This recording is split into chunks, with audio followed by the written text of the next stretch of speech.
The girl went to the window and found a monster staring at her. Lisa was terrified. Suddenly the phone rings and it's her dad calling. Mike said he would be home in 10 minutes. Lisa rushed to tell Mike what was going on outside the window. Mike panicked when he realized the situation. He told Lisa to keep her eyes on the monster and not to look away. Lisa did not move but did as she was told. She told her brother to hurry downstairs and lock the door, but David saw Lisa staring out and was curious, so he came over. Lisa tried to stop him but it was too late. David had seen the creature too.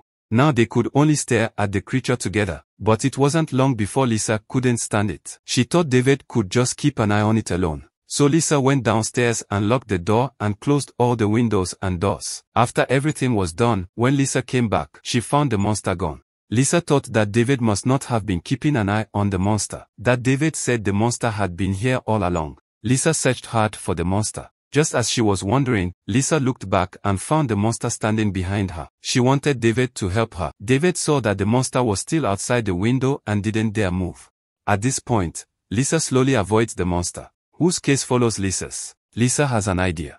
If she puts tape over the monster's eyes, will it be invisible? Lisa decided to give it a try. She took the tape out of the drawer and slowly moved it closer to the monster's eyes. This seems to work in the creature does attack. David asked if it was working, but Lisa didn't know. She just told David to keep an eye on the creature outside the window. Lisa then rushed to call her dad on her mobile phone. The next second, the creature had pounced on Lisa and grabbed her eyes with both hands. David heard voices behind him. He saw that the monster was still in place and rushed forward to pull the creature away. In the struggle, David ripped the tape off the monster's eyes, the creature then staring at the two men again. As the two men wondered what to do, Mike came home. He looked at the creature and then took out a mirror and held it up to his face. The monster looked at itself in the mirror. It shook his head and instantly turned into a puff of black smoke. Mike then broke the mirror and the two men were relieved. It turned out that the monster had been there since Mike's way. It had disappeared until now. At that moment, David suddenly thought of something. He rushed to the window and found that the monster he was staring at was gone.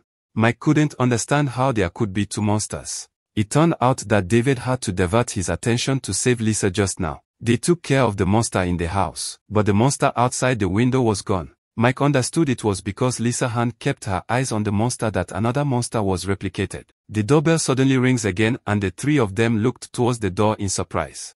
This is the end of the film. In fact, we can hazard a guess that the monster David saw was Mike. Because Lisa had locked the door and windows, no one could get in. Moreover, this Mike broke the mirror on purpose. So this Mike is not their father. It was the second monster of that David saw. The one who rang the doorbell at the end was the real Mike.